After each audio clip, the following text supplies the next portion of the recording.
अस्ति चाहिँ मैले पेप्सीकोला एरियाको पार्कहरूको भिडियो अपलोड गरेको थिएँ। यो चाहिँ त्यसकै पार्ट 2 है त।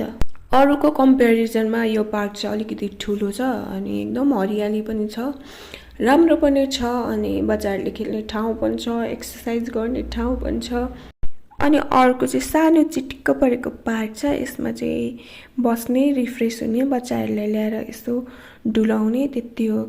बच्चाहरूले खेल्ने ओर्ने कुरा छैन, यसमा चाहिँ एक्सर्साइज गर्ने पनि केही छैन। अनि यो चाहिँ अलिकति युथहरूको लागि चाहिँ एट्र्याक्सनको पोइन्ट हुनसक्छ, किनभने यसमा ब्याडमिन्टनहरू खेल्न मिल्छ, बास्केटबलको कोर्ट छ होइन, अनि अलिकति यतापट्टि चाहिँ एक्सर्साइजहरू गर्न पनि मिल्छ। अर्को पनि एउटा पार्क थियो होइन, सानो चिटिक्क परेको, तर त्यो पार्क भएको ठाउँमा चाहिँ जानु पनि अल्छी लाग्यो होइन। गएको बेला पनि घरि रात पर्छ, घरि के हुन्छ। तर एक दिन झ्याउ नमानिकन म हजुरहरूलाई त्यो पार्कको बारेमा डिटेल वेमा देखाउने नै छु है त।